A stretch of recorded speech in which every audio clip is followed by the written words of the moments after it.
What an intro. Welcome back to the vlog. We're in Germany, by the way, not Scotland. But still Europe.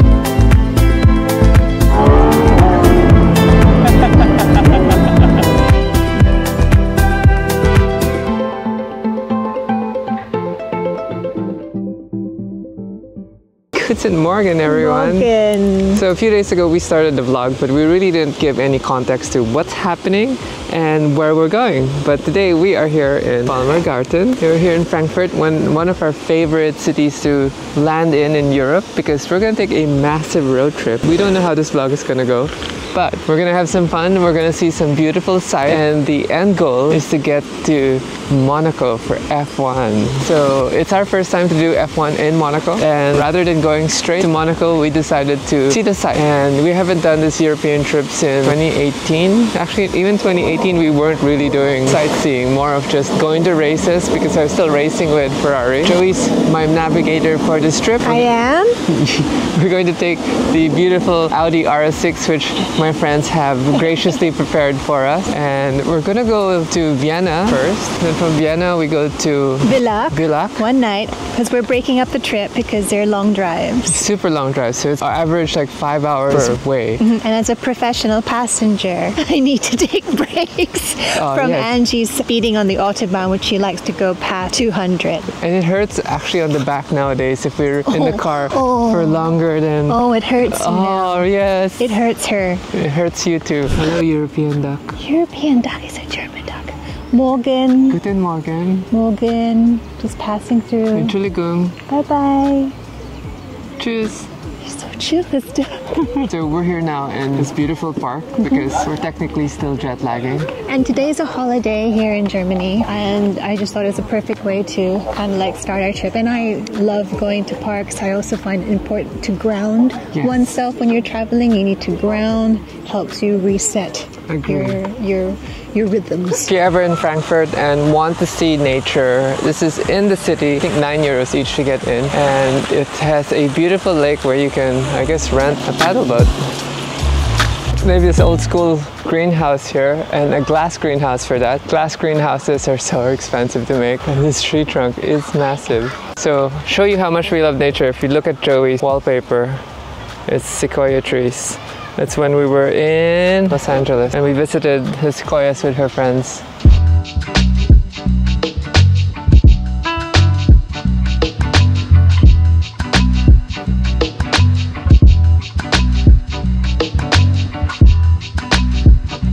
God, this is where the fairies Look at that. That's so beautiful. Oh my God. So nice. And just like that, we are out of the park, headed to a vegan cafe, and we're probably going to continue the vlog tomorrow. Good day, everyone. Welcome back to the vlog. Sorry, my voice is a bit hoarse. I'm a bit jet lagged because I'm here in Frankfurt, Germany, and I'm in the Audi RS6. But today is not about this car. It's actually about a car that I've always wanted to test drive, but because we are so behind in Manila, we don't actually get the pre-launch models until there are owner units that are out that we can try out. It is the replacement for one of the cars I hardly use on my channel, and I'm excited to see how the technological upgrades have worked through the years. And a beautiful 550 pulled up right beside me now. It's another Ferrari.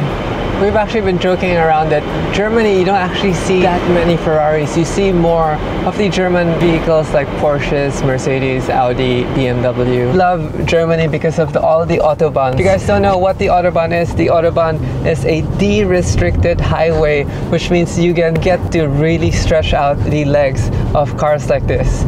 So I've gone around 315 already, if I'm not mistaken, in this Audi RS6 wagon. This has the ABT package, which means it's tuned to about 600 horsepower. I did not bother to read any stats online. I did not bother to get any specifics and technical data, because right now all I want to do is jump in the car and see if the improvements from the older model, which I own, are actually worth it. This car has electrification. It's got, I think, 1,000 brake horsepower, and it still has a naturally aspirated V12. So those three ingredients are amazing, to say the least, and I want to feel it. And the biggest upgrade of this car is the DCT gearbox. The DCT gearbox was actually my biggest complaint from the older car because I hated how the single clutch robotized manual was behaving, especially in traffic. Welcome to Lamborghini Frankfurt. The fastest way to get over jet lag is 12 cylinders. Definitely this car to get over jet lag would be such a treat. And hello to the new Revuelto. V12 platform. How crazy is this? Exposed engine. Side strakes over there. I need a while to get used to these headlights. I think the radiator should be painted black, and then this gloss black should be carbon. Such a sharp front end. This is going to be interesting. So if you guys know, I have the Lamborghini SVJ Roadster, and the SVJ has the single clutch, but this one has the dual clutch. Okay, it is so hot today. Where's the lift? Okay, got it. How do you change mode? There. Okay, there we go. Corsa, Sport. Okay. Go out and right. I think the SVJ still looks better. Okay, gotta get used to that. They moved the signal light to the steering wheel.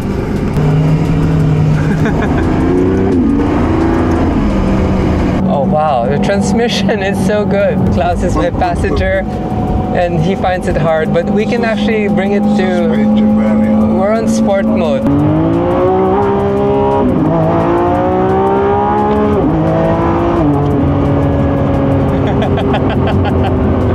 It's so smooth. 8 gears. Sounds good for a stock car.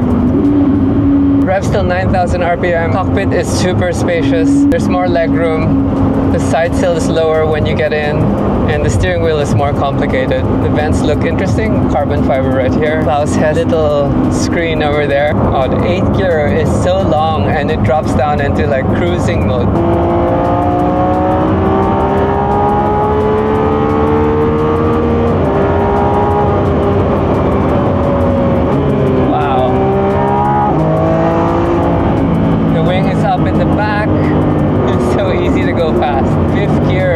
So crazy. Steering is super light.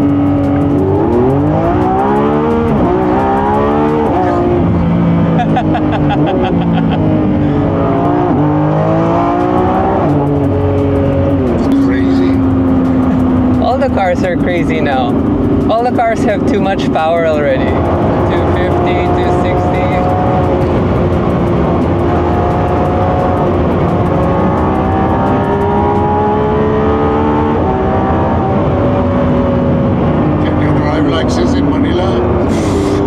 No! That's how we come to Germany. Wow.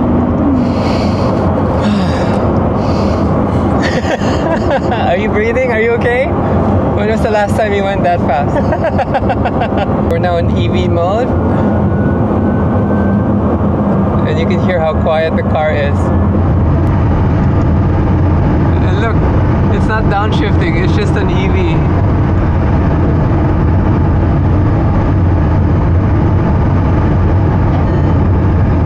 Gauge cluster, and everything's here now. The battery, the fuel gauge, and then this is the knob to control the modes. Obviously the RPM cluster. We're on hybrid mode now, which will go to performance. We got this weird two-step on the cluster. It's fast, so fast. Too fast. Too fast. You can feel the weight of the car when we're coming down from 250 and you're braking and the engine wants to get ahead. You can really feel it. It's like, I don't think the head cam worked, but I saw how fast we were going. I saw about 260 on the cluster, but then again, I wasn't really looking down. That's a good experience, and thanks to Klaus for arranging this. He's very happy to ride along with me. And you can see the heat radiating from the back over here. The yellow interior, and it's more spacious, I have to admit. It's more spacious. So here is the screen for Klaus's side. We have this interesting vent, the new infotainment style system, and air conditioning got warm a while ago. It's hard to adjust. I had the whole mount here. They simplified the center console selection, the knobs, hazard, and the fuel door. They complicated the steering wheel. Doors that go up. What else have they changed in the interior? Let's turn off the beast first. I'm just admiring everything. I really wish the head cam was working. We got a few snippets, but I didn't get the whole run. We were cruising 250, 220, and oh well. We'll just get some outside shots of the car.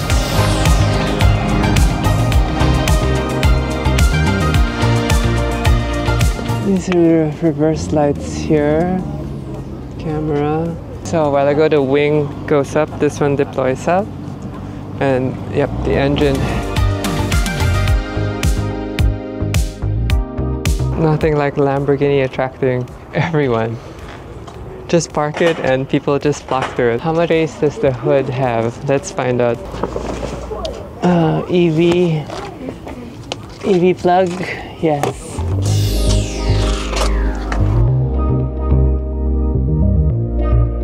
So the doors now go up and out. Up and out. So the rear has influences of the Centenario, and I love the intakes. So we have the side intakes here. It splits into two, and then we have little winglet here, goes through, and then there's another intake up here, and then some reverse intakes for venting out heat of the engine bay, and I wonder how dirty this engine bay is going to get. Sadly, I have given the keys back. What are my initial impressions on the car? The V12 is still powerful. With a proper exhaust, this thing will scream, it'll sound amazing. The hybridization does help on the highway when you're doing pulls from a lower gear and then just not downshifting. You can feel the surge of the electric motor torque. The responsiveness of the DCT and the smoothness of the DCT is amazing. The 8-speed DCT, when you drop to 8, it's like overdrive, and it goes super low and it gets super quiet. And suspension wise, I had it on Strada and Corsa, so sport and race, and so far it was okay. The SVJ actually has way stiffer suspension. Now, is it worth it? I don't know. I wish I could bring it into some twisty roads, but I was just happy to be able to bring it out on the highway. It is a very, very fast car, very competent, very capable, and I don't know. I think the front end has some getting used to. The rear end looks beautiful. The entry point now with the lower door sill actually makes sense. The doors now open up and out rather than just upward, and the legroom is much improved from the Lamborghini Aventador SVJ, and the trunk looks relatively the same. There's a charging port in the trunk. The V12, I think, feels healthy as ever. I think with a tune and a proper exhaust, you can really hear it scream.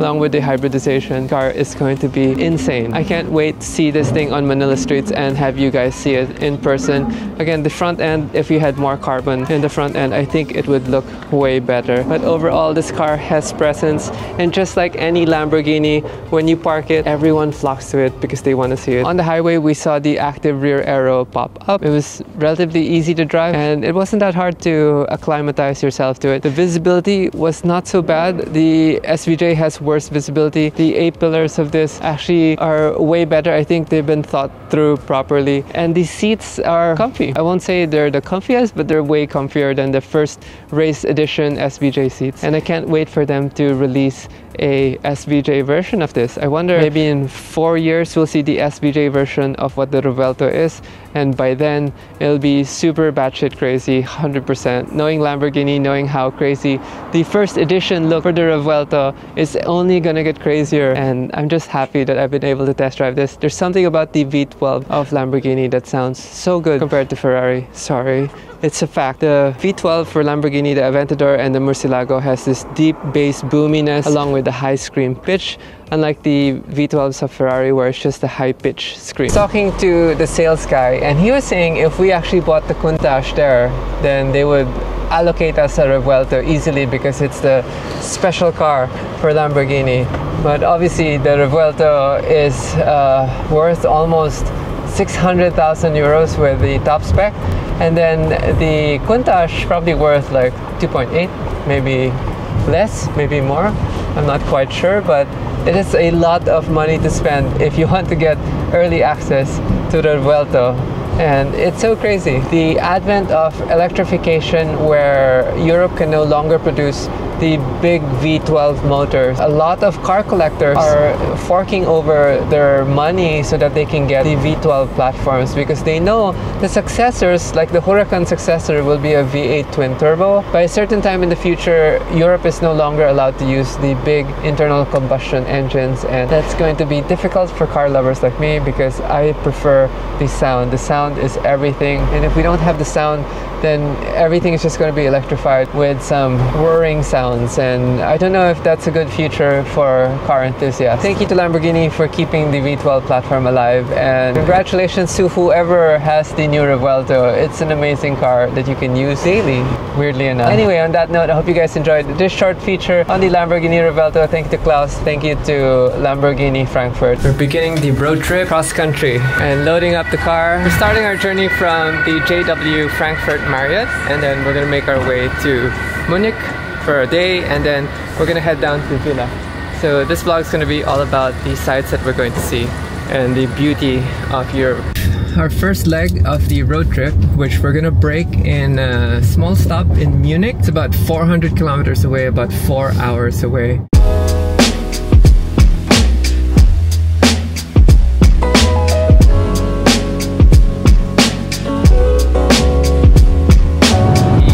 From Frankfurt to Munich is riddled with a little construction, but generally it's all Autobahn. We have our gas station food. Joey has a sandwich.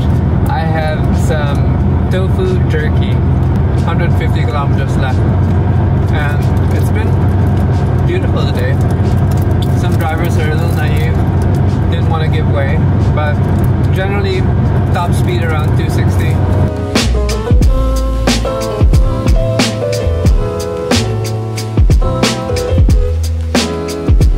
With the speed we were going, we were able to cut the time down to about 3 hours 30 minutes from the estimated 4-hour travel time, and we weren't going super fast, but it was a decent pace to cut some minutes off.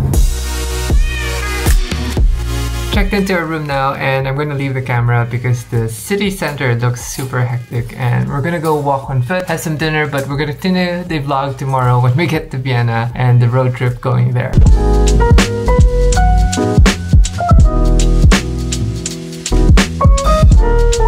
I decided to continue the tradition of my dad, which was visiting churches.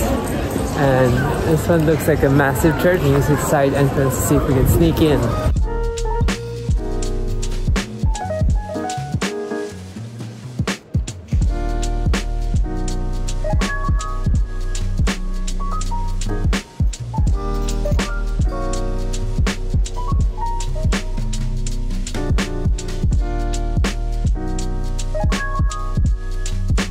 Welcome to the city center.